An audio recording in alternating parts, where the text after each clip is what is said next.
Okay, y'all. Welcome back to the channel. This is going to be part 3 of our allegedly built 4L60E.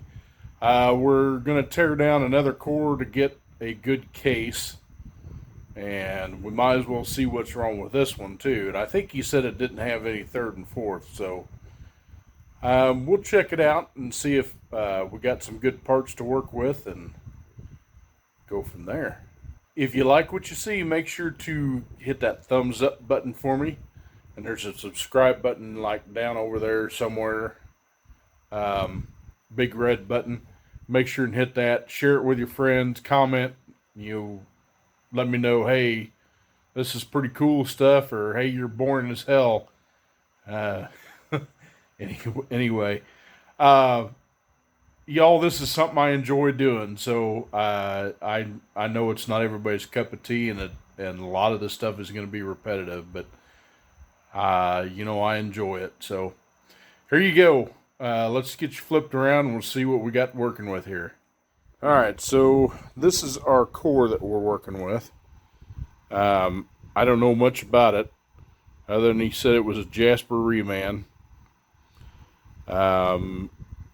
The case stamping is covered up by the shield, so we'll have to get that shield off of there, and we'll see if we can find out what transmission this is. So let me get you set up, and we'll get this shield off, and we'll start tearing this thing apart. Alright, so let's start with the shield here. So what we got here.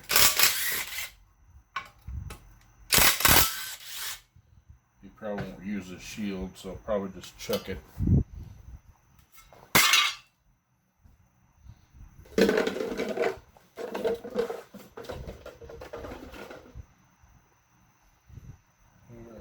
what do I do with my towel? It's right there.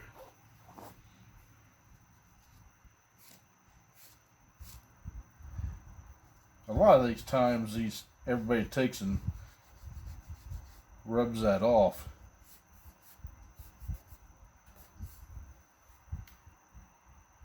Which I think is going to be the case here too.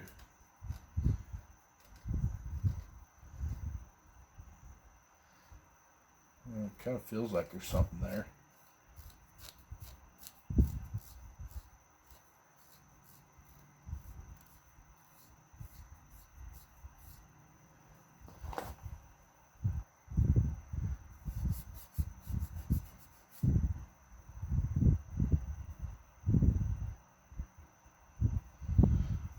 Nope, it's been sanded off too. So I really know nothing about this. I know nothing about, without the casting number, I can't tell you what this thing came out of.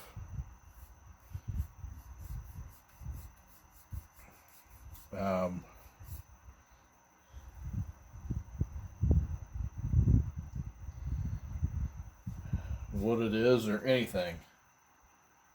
Well, that kind of sucks.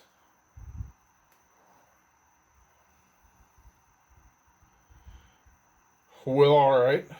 Let's I guess get this thing on the stand, and we'll start getting it apart. Okay, obviously first things first. Let's get our bell housing off.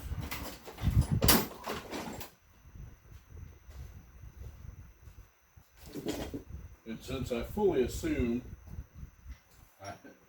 I assume that these bolts would have been torqued,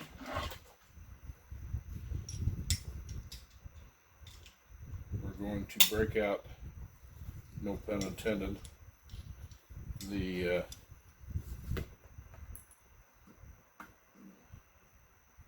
oh my lord, what is going on here?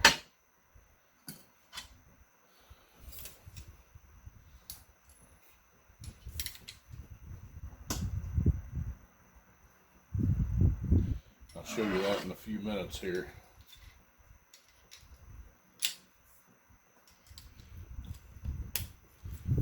Break these dudes loose.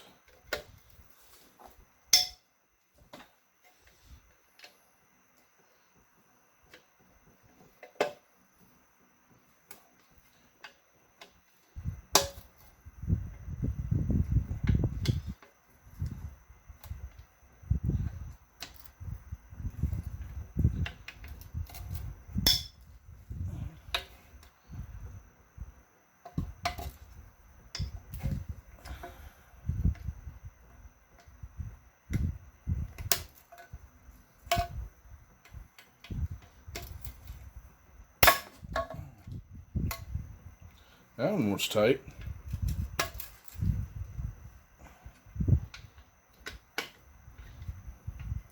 Alright, that should be all of them.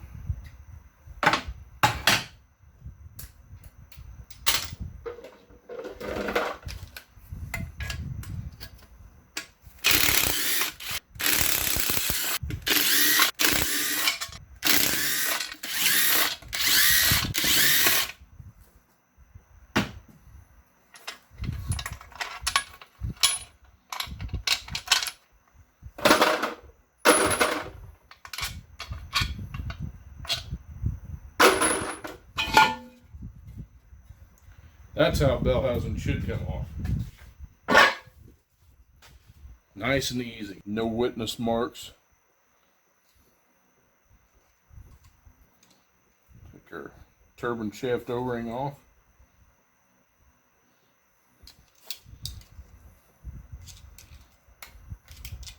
We don't have to take this off, but I'm going to go ahead and take it off anyway.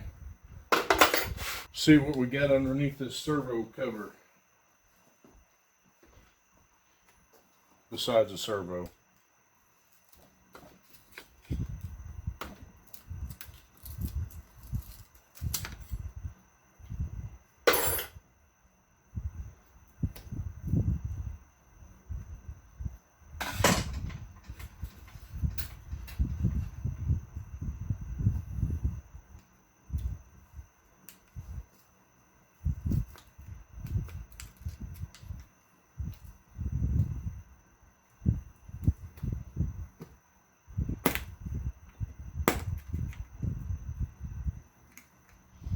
There's a trick that a lot of you guys know.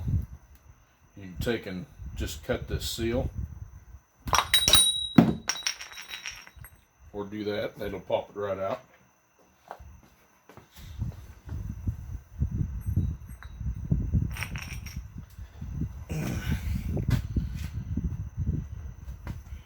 It's got some wear on it. Not too bad.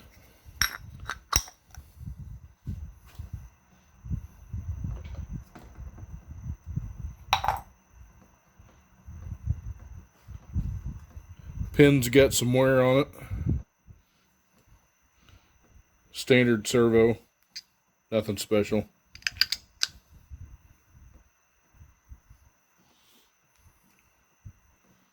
We're not going to measure the pin length on this one because we're going to replace the band anyway, so. Alright. Flip this dude up on the end and get the pan off of it. Let it pee just a minute here. He said it might have a little water in it because it was behind his lean-to, but not a whole lot.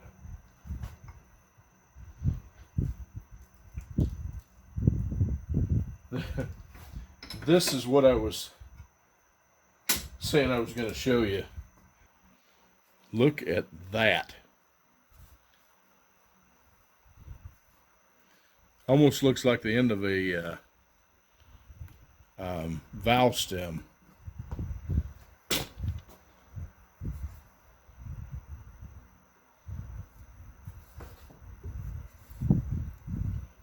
In fact, I think that's exactly what it is.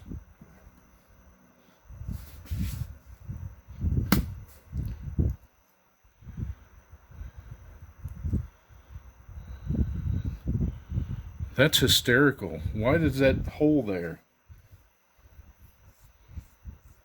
And it's a perfectly round hole, too.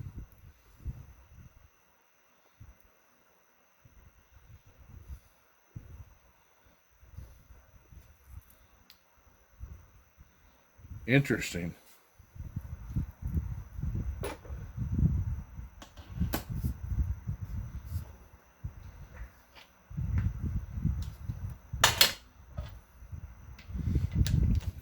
All right.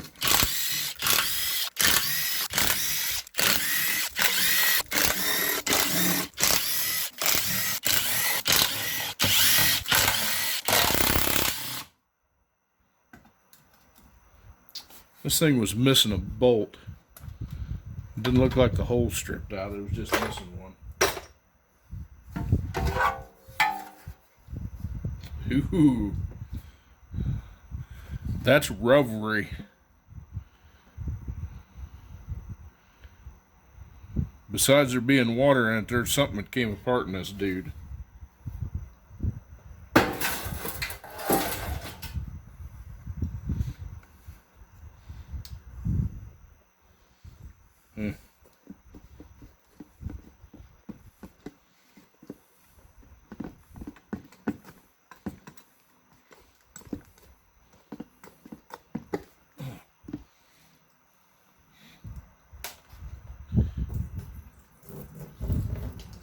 Filter's full of water. Awesome sauce.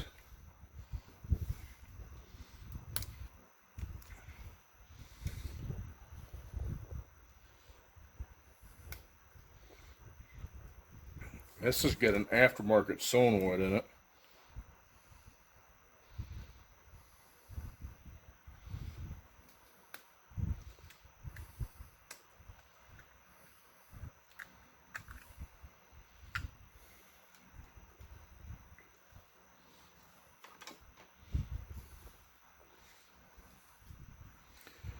Go ahead and get this harness out of the way.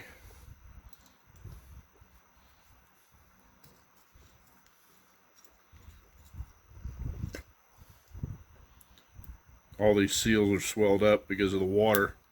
The water will make the seals swell for sure.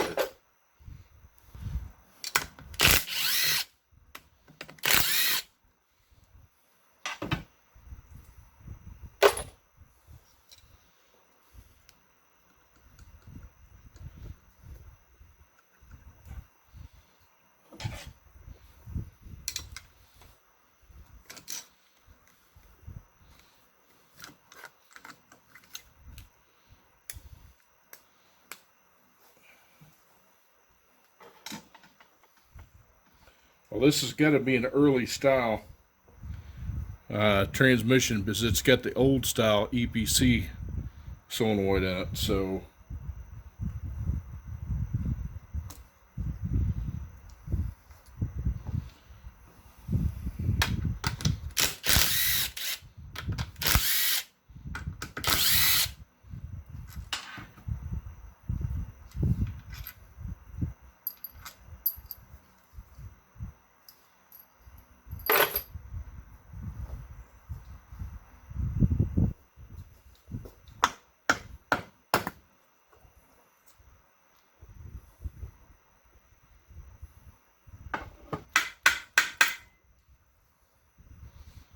all right, got a very dirty, but it is double springed.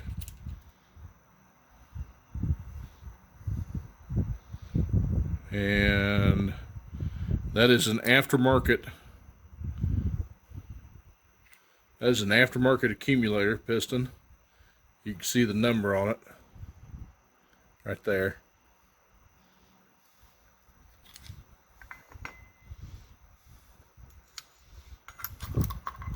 We'll probably go back with Sonics on that stuff.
One thing about getting water in a transmission, it makes the gasket stick really bad. That's just the nature of the beast.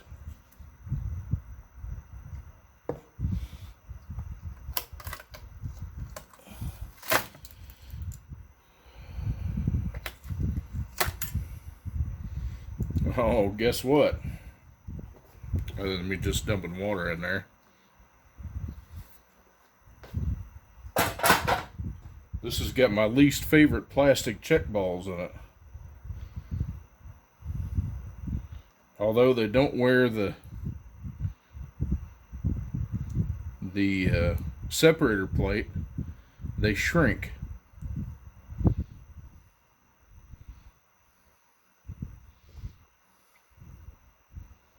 Then they get stuck in the holes.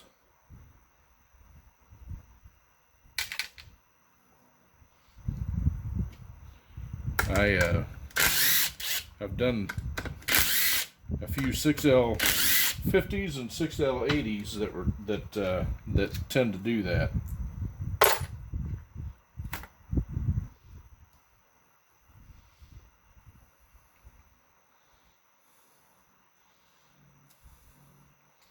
This is a one-piece separator plate. What I mean by one piece is the gaskets are actually made on the separator plate. And the screens are actually formed in the plate. So when you have to replace the plate as an assembly or get an aftermarket plate.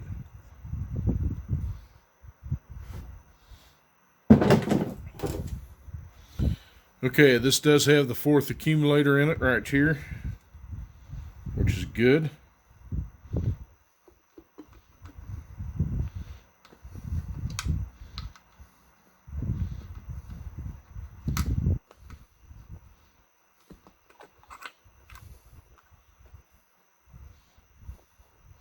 That's what I like to see.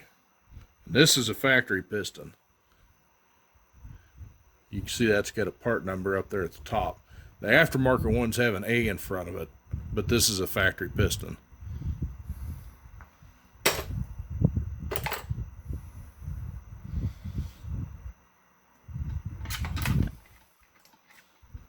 And our last check ball.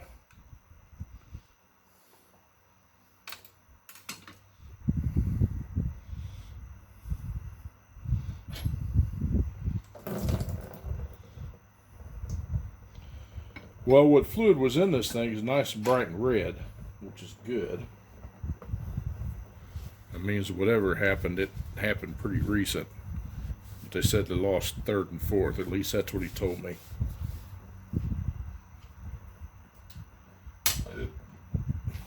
Pardon me.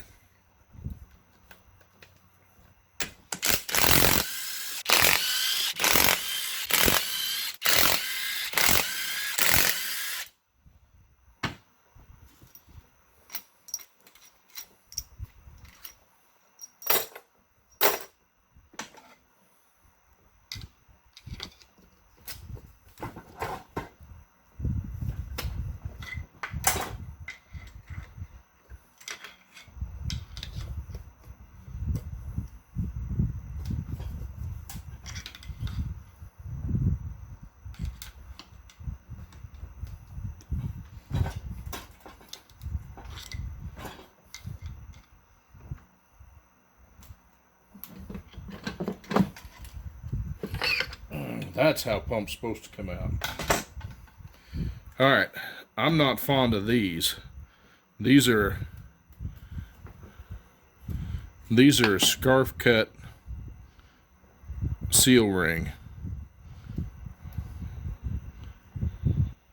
They overlap. I don't like these because they tend to leak. But this pump looks really nice.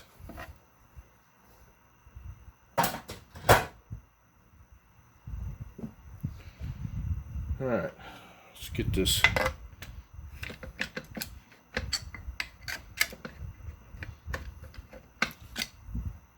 sand anchor out here.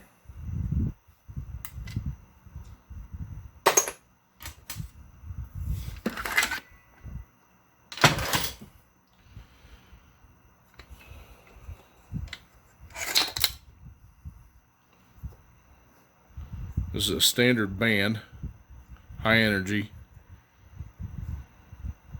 Looks to be in pretty good shape.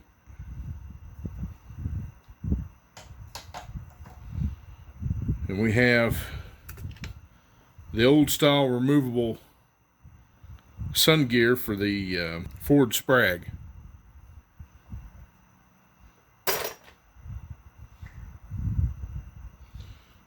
Got standard 4-pinion planet.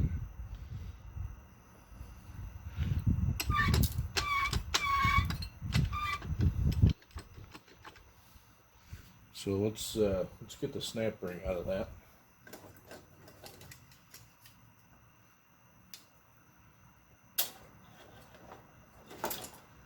See what sun shell and stuff looks like. Can't really see the snap ring. Oh, look at that.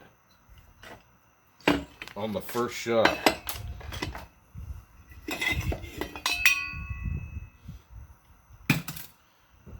All right. This looks to be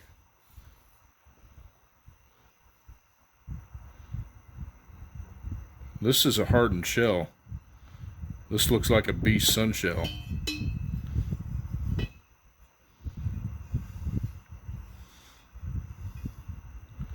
I think this shell would be good. I could use this in just a standard duty.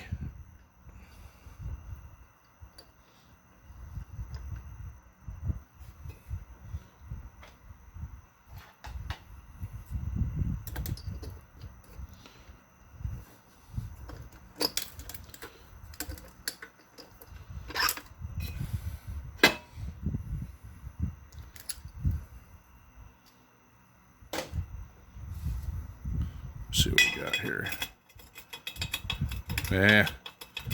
Teeth are pretty worn.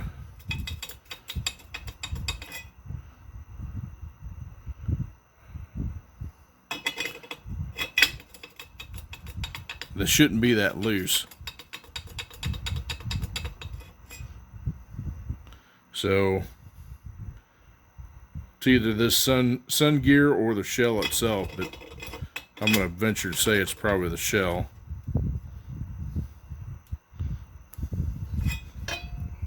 This case looks phenomenal. All right. So this has got a washer style reaction shaft. So I'd say this is probably an early 2000s transmission, because this should be a roller. Either that or that's all they had. And hear that? That's reaction shafts wore out.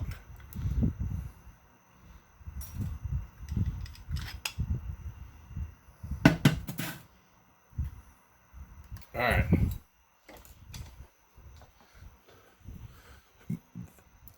If you see how bad the teeth are grooved, that reaction shaft needs to be replaced. The bushing wear is kind of minimal, which is unusual. But anyway, all right, let's see what we got as far as the 3/4 is concerned. Drum's actually pretty nice. This is a drum that you could put back in service, as long as it's not ballooned.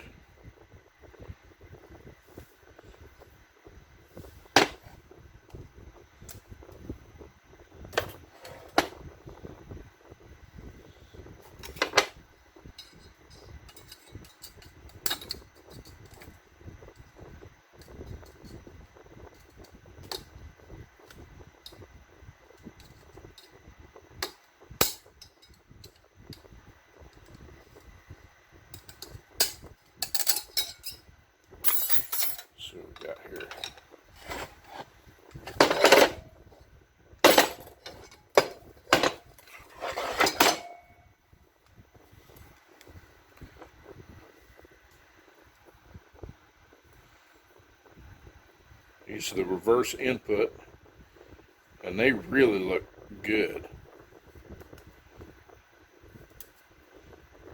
Still got good color on them, which means they haven't been slipping or anything. That's nice.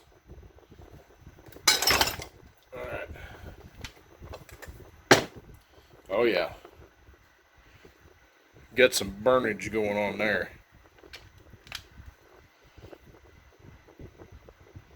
1, 2, 3, 4, 5, 6. This is a 7-pack clutch, y'all.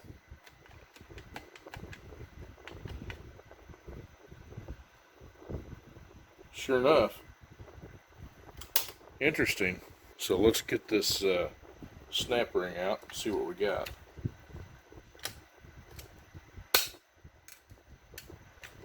They did a no-no on this one too. Put the opening where it shouldn't be.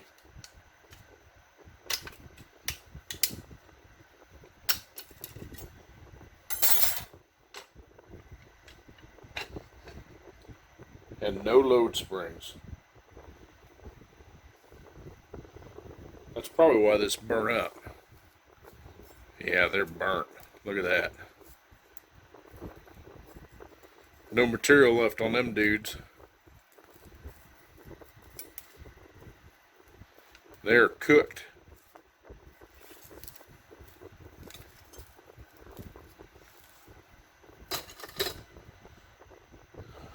Question is why?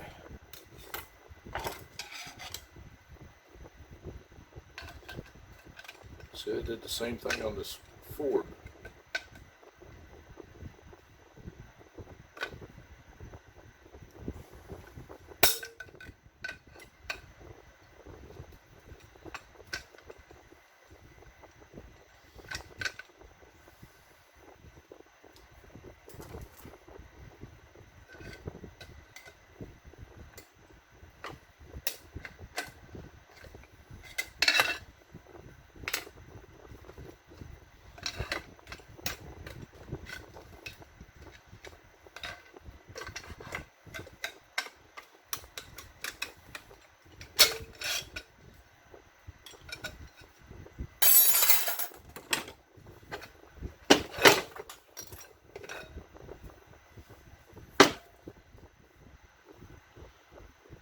That's a really nice drum.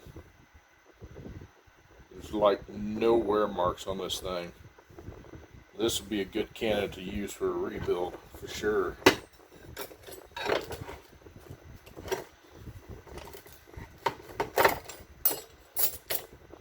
Okay, you got your overruns. And they look really good. No burns.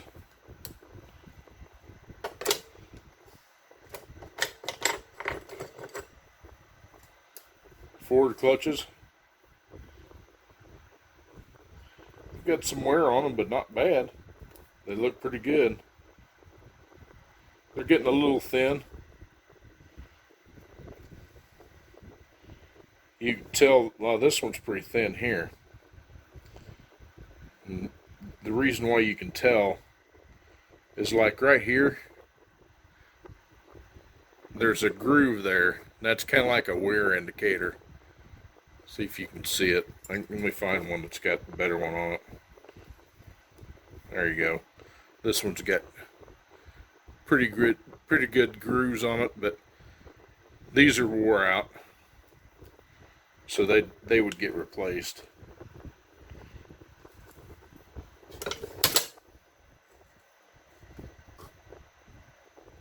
Here's an example of a Borg Warner, I do believe. Ford. You can see all the grooves in that one.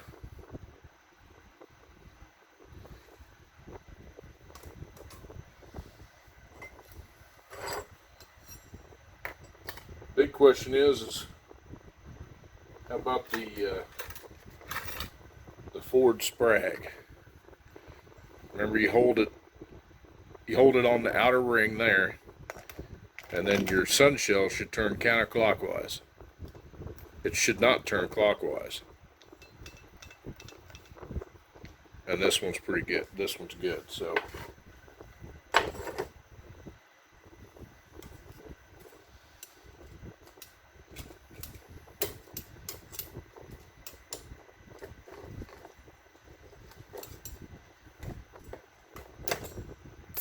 let's see what sprag it's gonna have. Well, it's got a good sprag in it.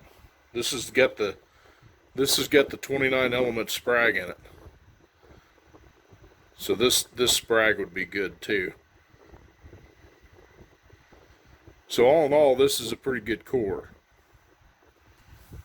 A lot better candidate to start out with. All right, y'all. So there you go. There's part 3. We've got a good core to work with. So I'm pretty happy about that. This one is going to be a good candidate for doing the build that this gentleman is looking for. So the only other thing that I would do, I'm not too concerned with the pump on this thing. Again, this is the reason why is because we're going to have to change the pump anyway, and I need a late model one that's got a reluctor shaft in it. Input housing's the same way, but with the input housing like that, there's a good candidate for rebuilding. So a lot of good parts on this one. I mean, it's good to go. So anyway, if you like the content, make sure to hit that thumbs up button for me. And there's a subscribe button like down there in the corner or something like that. Maybe one of these corners. It depends on how the video comes out. Sometimes it reverses things. So I guess it would actually be correct on this one because that is on my right and this is always on my left. And that's the way it is if you're looking at me. But so at any rate, I'm being silly. It's getting late at night. As you can see, it's dark out behind me. So yeah, I appreciate y'all watching. So make sure to comment, like, share, subscribe, all that good jazz. I know I just said that, but anyway, y'all take care of yourself. Take care of each other. God bless you and God bless America. We'll see you later.